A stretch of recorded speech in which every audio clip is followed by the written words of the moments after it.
D'abord, je vais faire une introduction générale.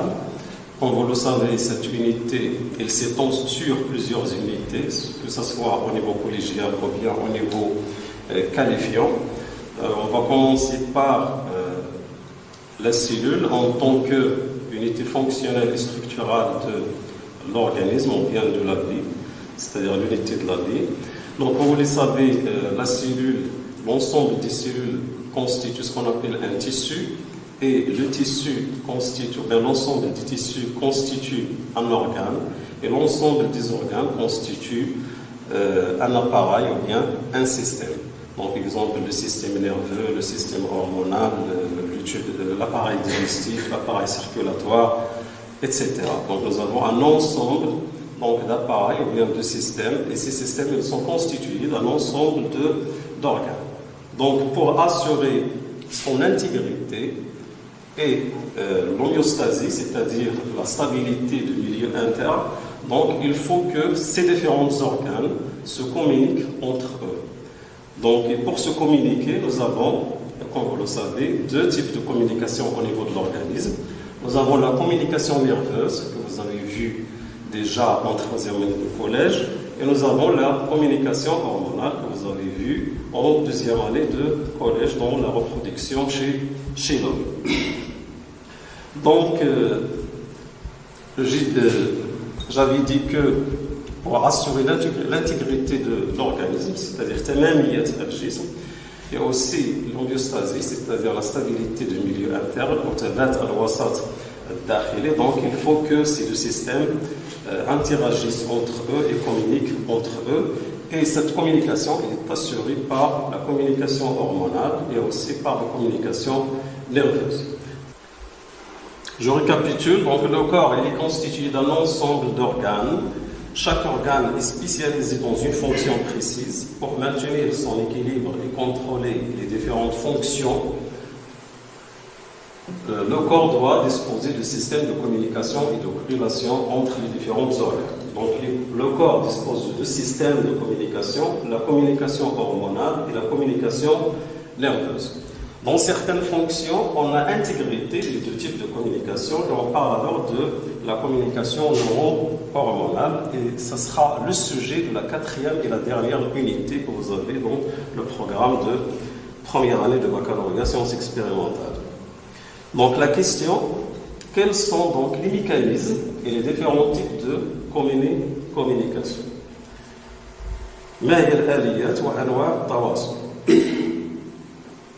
Donc on va commencer par la communication hormonale et comme exemple on va prendre la glycémie. Donc dans le cadre de la communication hormonale, nous allons étudier comme exemple la glycémie. Pour la cellule, le glucose représente la principale source d'énergie. Et l'approvisionnement de l'organisme en glucose se fait grâce à l'absorption intestinale, c'est-à-dire au niveau des villosités intestinales. Et l'organisme a la capacité d'établir, bien sûr, un équilibre énergétique entre les aliments ingérés, c'est-à-dire qu'on mange, et les dépenses énergétiques, car l'énergie est nécessaire pour le fonctionnement de l'organisme. Donc, ceci nécessite l'intervention du mécanisme et d'organes régulateurs. Donc, la question qui se pose maintenant, quels sont donc les organes qui interviennent dans la régulation de taux de glucose dans le sang? Donc, on va commencer d'abord par définir la glycémie. Donc, la glycémie, c'est le taux ou bien la concentration de glucose dans le sang. Et l'unité, généralement, c'est en grammes par litre ou bien en milligrammes par litre. L'appareil de mesure, c'est le glycomètre. Donc, il permet, mètre veut dire qiyas ou l'arabia, gluco veut dire glucide ou bien glucose. Et donc, il permet de mesurer le taux, bien la concentration du glucose dans le sang. Donc, il est constitué d'un appareil mené d'un écran qui permet d'afficher bien sûr la valeur, mais avant il faut d'abord faire un prélèvement de sang. Donc pour faire un petit prélèvement de sang, donc il nous faut des lancettes et un stylo piqueur, donc qui est bien sûr régulable selon l'épaisseur de la peau de la personne. Et nous avons aussi des bandelettes, Ashrita. Donc ces bandelettes, lorsque on prend un prélèvement de sang, donc on met la bandelette dans l'appareil, donc l'appareil va afficher le taux de glucose dans le sang. Donc voilà, par exemple, nous avons prélevé un échantillon de sang grâce à la bandelette et donc affichage du taux de glucose qu'on a dans le sang.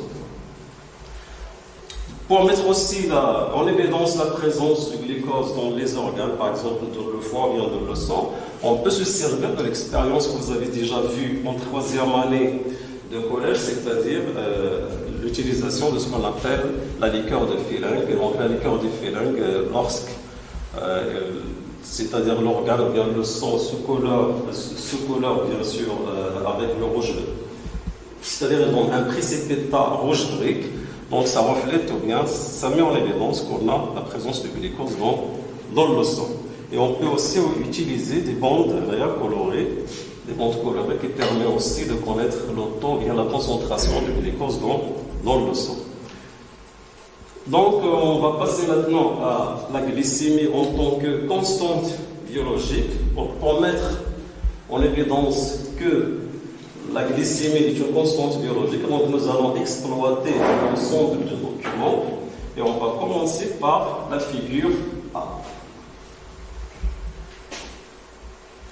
Donc une personne saine ingère du glucose et on mesure l'évolution de sa glycémie en fonction de temps.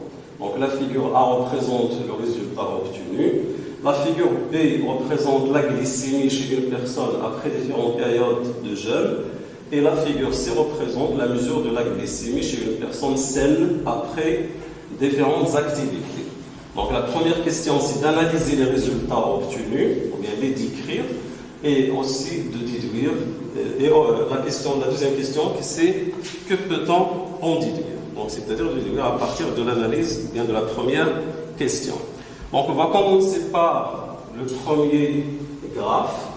Donc le premier graphe représente la variation de la glycémie en fonction de temps. Donc le temps c'est en heure, donc suite à l'ingestion de glucose. Donc suite à l'ingestion de glucose, donc on peut diviser maintenant le graphe en deux domaines. Donc un domaine où on a une augmentation du glucose, de la concentration de glucose dans le sang, et un domaine où on a presque une diminution, ou bien presque la constance une diminution suivie d'une constance de la valeur de la glycémie dans le sang. Donc, pour le premier domaine, c'est-à-dire suite à l'ingestion du glucose, donc nous avons une augmentation progressive de la glycémie pour atteindre une valeur d'environ 1,25 g par litre, au bout de presque une demi-heure. Après, on assiste à une diminution progressive du taux de glucose dans le sang pour atteindre sa valeur initiale d'environ 0,9, 0,80, et presque la valeur de la glycémie après 12 heures oscille autour de la même valeur. Donc on peut en déduire que la valeur de la glycémie elle oscille aux alentours d'une valeur, donc on peut le considérer comme étant une constante biologique. Mais pour aussi s'assurer, donc nous allons exploiter d'autres documents. Donc avant, je récapitule, donc avant l'ingestion du glucose, la glycémie est égale à 0,9 g par litre. Juste après l'ingestion du glucose, la glycémie augmente pour atteindre une valeur maximale de 1,4 g par litre. On parle d'hyperglycémie provoquée, car c'est nous qui ont donné au sujet, c'est-à-dire d'ingérer ou bien d'enmanger le glucose. Donc après cette hyperglycémie, donc la glycémie revient progressivement à sa valeur initiale. Donc ici nous avons un deuxième document donc, qui représente la valeur, bien le taux du glucose dans le sang suite à différentes périodes de jeûne. Donc le premier histogramme représente le jeûne d'environ 2 heures, le deuxième 3 jours de jeûne et le troisième c'est 30 jours de jeûne. Donc on constate que après 2 heures de jeûne, donc nous avons la constance de la glycémie à une valeur de presque 0,9. Suite aussi à un jeûne de 3 jours, donc nous avons la valeur de la glycémie qui est aux alentours de 0,7 et après 30 jours de la glycémie, donc nous avons une légère diminution de taux de glucose dans le sang. Donc on peut conclure que la glycémie est une constante biologique qui oscille aux alentours d'une valeur normale ou bien d'une valeur de référence. On constate qu'on a la veine porte hépatique qui relie le foie et l'intestin grêle, et là, la veine sus-hépatique qui relie le foie et le cœur. Donc, on va procéder au dosage de la glycémie dans la veine porte hépatique et aussi dans la veine sus-hépatique.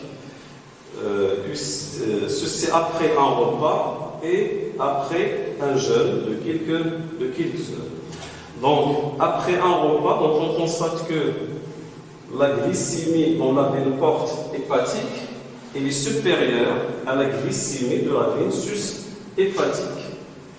Et durant les périodes de jeûne, on constate que la glycémie de la veine sus-hépatique est supérieure à la glycémie de sang prélevé au niveau de la veine porte hépatique. Donc ici, on constate qu'il y a un système de régulation. Donc lorsque le taux de glucose qui rentre dans le sang est élevé, donc ce système intervient en la baisse de taux de glucose dans le sang. Et lorsque le sang qui rentre dans le foie, il a une valeur hypoglycémiante, donc on constate que ce système intervient pour augmenter la glycémie, c'est-à-dire augmentation de la glycémie, c'est-à-dire une hyperglycémie au niveau de sang qui sort du foie. Donc le foie, donc, il intervient, donc il a un double rôle ici dans la régulation de la glycémie. Lorsque le sang qui rentre rentre avec une faible dose de glucose, donc il va ajouter de glucose au sang, et donc le sang qui en sort a une glycémie importante.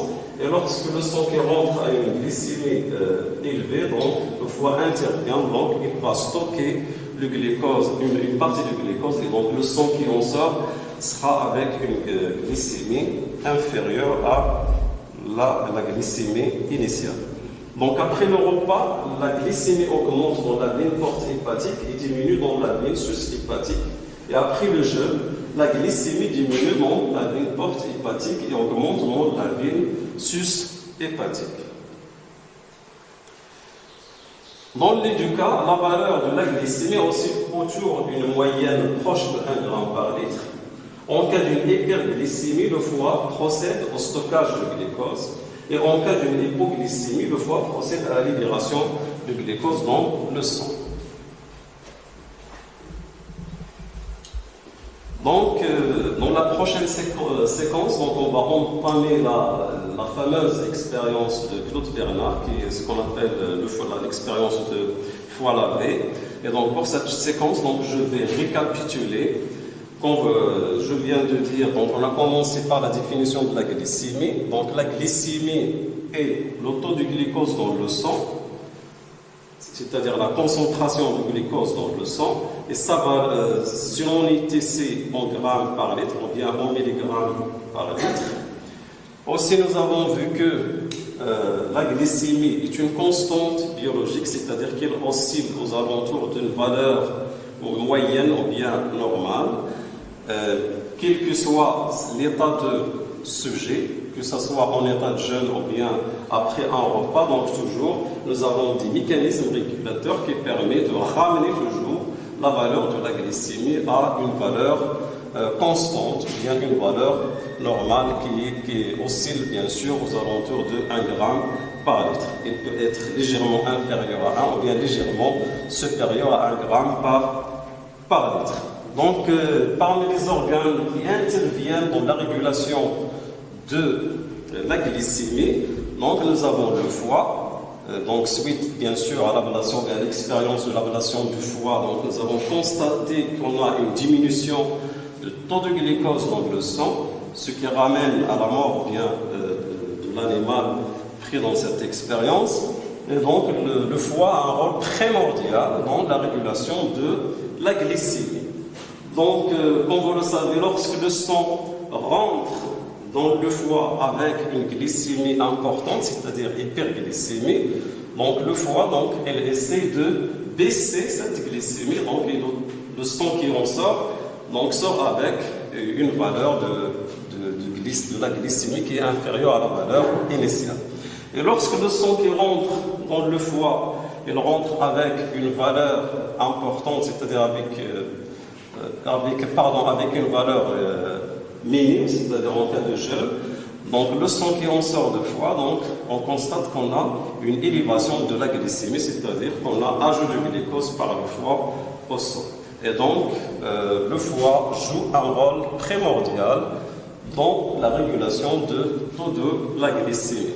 Donc, dans la prochaine séance, Inch'Allah, donc nous allons pouvoir continuer à mettre en évidence le rôle du foie dans la régulation de la glycémie, c'est-à-dire comment le foie intervient dans l'ajout ou bien dans la baisse de la glycémie.